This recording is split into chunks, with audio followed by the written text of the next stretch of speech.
سامعین ناظرین، infection control society آپ کی صحت کے لیے، آپ کی آگاہی کے لیے اور آپ کی طبی معلومات کو بہتر بنانے کے لیے مضامین آپ کی سماعت کے لیے پیش کرتی ہے۔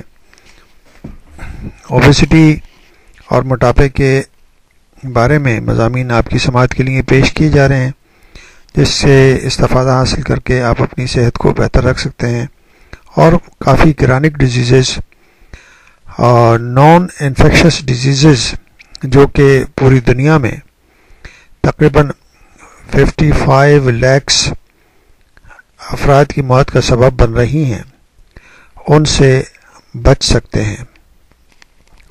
موٹاپے کے اسباب کے بارے میں ہم آپ کو بتانا چاہیں گے کہ اس کے اسباب کیا ہیں، کس وجہ سے انسان موٹا اور موٹاپے کا شکار ہوتا ہے۔ اب سوال یہ پیدا ہوتا ہے کہ آدمی موٹاپے کا شکار کیوں ہوتا ہے؟ اس کا سیدھا سادہ جواب یہ ہے کہ کم کام زیادہ کھانا، یعنی کام کم کیا جائے اور کھانا زیادہ کھا لیا جائے تو ظاہری بات ہے کہ زیادہ کھانا جسم میں ذخیرہ ہوگا اور جسم موٹا ہو جائے گا۔ جب سے کسانوں نے گھوڑوں اور بیلوں کے مقابلے میں ٹریکٹروں اور تھریشروں اور اسپرے ڈالنے والی مشینوں کا استعمال شروع کیا ہے، انہیں کم حراروں کی ضرورت ہوتی ہے۔ پرانے زمانے میں کسان کو 400 کیلوریز فی گھنٹہ درکار ہوتے تھے، جبکہ مشینوں کے استعمال سے اب انہیں 130 کیلوریز فی گھنٹہ درکار ہیں۔ مختلف کام کرنے میں کتنے کیلوریز خرچ ہوتے ہیں اور ان سے کس طرح یعنی کہ اندازہ لگایا جا سکتا ہے، یہ ہم نے اس کے اوپر کافی تفصیلی بحث کی ہوئی ہے اور یہ آپ ہمارے انفیکشن کنٹرول کی صحت.com کی چینل کے اوپر دیکھ سکتے ہیں۔ سائنسی انداز میں اس کا جواب یوں بھی دیا جا سکتا ہے کہ ہم جو خوراک استعمال کرتے ہیں اس سے ہمارے جسم کو توانائی حاصل ہوتی ہے۔ اس توانائی کی ایک یونٹ کو حرارہ یا کیلوریز کہتے ہیں۔ چنانچہ غذا سے ہمیں توانائی حاصل ہوتی ہے جو ہماری نشو و نما کے ساتھ ساتھ دوسرے بے شمار کاموں کے لیے استعمال ہوتی ہے۔ اگر جسم میں ہم کیلوریز کی مقدار زیادہ اکٹھی کر لیں اور اسے خرچ نہ کریں تو یہ کیلوریز جسم کے مختلف حصوں میں ذخیرہ ہوگی اور جسم موٹاپے کا شکار ہو جائے گا۔ ایک سادہ سا اصول یہ کہ جسے آپ آسانی سے سمجھ سکتے ہیں۔ بہرحال اس کے لیے ہم درج ذیل کچھ مثالیں موٹاپے کا جو پیشگامہ ثابت ہوتی ہیں اس کے بارے میں آپ کو بتانا چاہیں گے۔ بسیار خوری عام طور پر موٹاپے کا سبب بسیار خوری ہے، یعنی کہ ضرورت سے زیادہ کھانا موٹاپے کے مرض کو دعوت دیتا ہے۔ کھانا ہمیشہ اتنا کھائیں جتنا کہ آپ اس کو خرچ کر سکیں۔ ضرورت سے زیادہ کھانا آپ کے جسم میں چربی کی صورت میں اسٹور ہوتا ہے اور یہ زائد چربی موٹاپے کا سبب بنتی ہے۔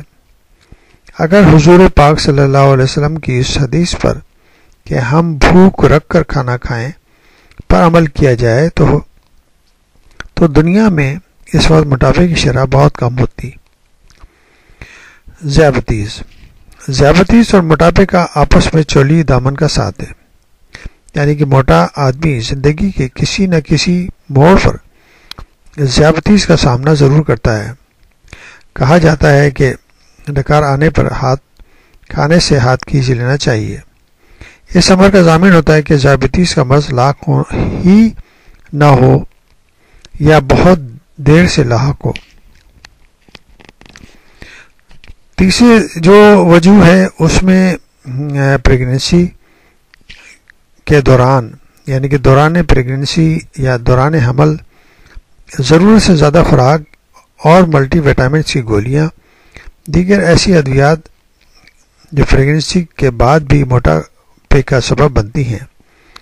واضح ہونا چاہیے کہ دوران حمل اور پریگننسی میں ہونے والا موٹاپا وقت کے ساتھ ساتھ خود ہی ختم ہو جاتا ہے، اور ایسی خواتین جو بچوں کو اپنا دودھ پلاتی ہیں ان کا جسم بہت جلد اپنی اصلی حالت میں آ جاتا ہے۔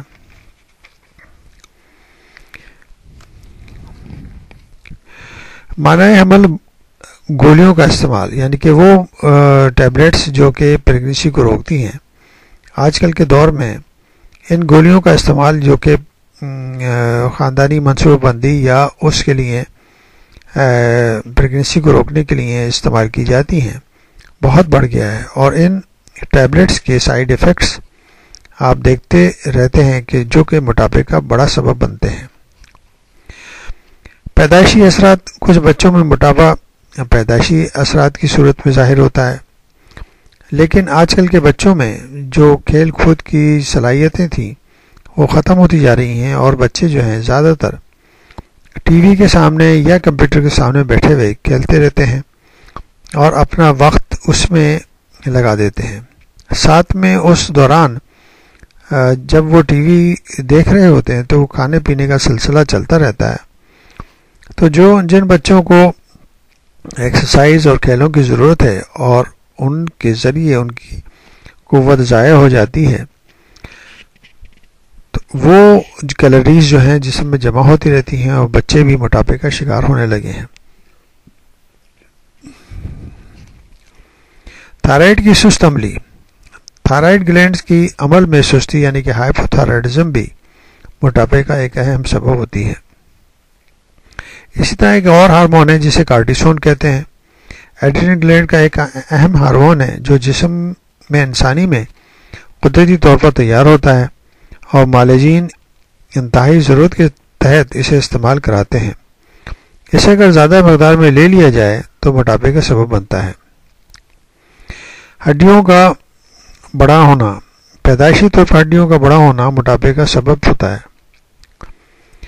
اسی طرح ایک اور ہے جسے کہتے ہیں کشنگ سنڈروم، متوازن یا کم خوراک کھانے کے باوجود وزن بڑھے تو ایسی حالت کو کشنگ سنڈروم کہا جاتا ہے۔ ایسے افراد میں گردن سے لے کر زیر ناف تک نمایاں طور پر موٹاپا دیکھا جاتا ہے۔ وزن میں مسلسل اضافے جو بظاہر غذا کے استعمال کی وجہ سے نہ ہو، اس کے ساتھ ساتھ پاؤں اور جبڑے کا غیر فطری پھیلاؤ جسے ایکرومیگلی کہا جاتا ہے، اس کنڈیشن میں بھی وزن بڑھ سکتا ہے۔ اسی طرح آئیلٹ سیل ٹیومر جو کہ پینکریاس کے اندر سیل پائے جاتے ہیں، اس کے ٹیومر کی وجہ سے ایسا مرض ہے جس سے متاثرہ مریض میں حد سے بڑھی ہوئی اشتہا پائی جاتی ہے، بھوک لگتی ہے، زیادہ کھانے کی خواہش ہوتی ہے اور موٹاپے کا سبب بن جاتی ہے۔ لارنس مون بیڈ لینسٹ سنڈروم سے متاثرہ مریض میں زنانہ اور مردانہ خصوصیات کو یکجا ہو جاتی ہیں، اور موٹاپے کے مرض میں یہ عرضہ بھی پیش خیمہ بن سکتا ہے۔ سوڈو ہائپوتھائرائڈزم کا مطلب ہے کہ خون میں کیلشیم کی مقدار میں کمی ہونا۔ اس کی علامت میں ہاتھوں اور پیروں انگلیوں کا غیر فطری ہونا، چہرہ گول ہونا، گٹھا ہوا جسم، ہاتھ پاؤں کا سن ہو جانا، عضلات میں کڑک پن پڑنا وغیرہ شامل ہے، اور اس کنڈیشن میں بھی وزن بڑھنے کی علامتیں ظاہر ہوتی ہیں۔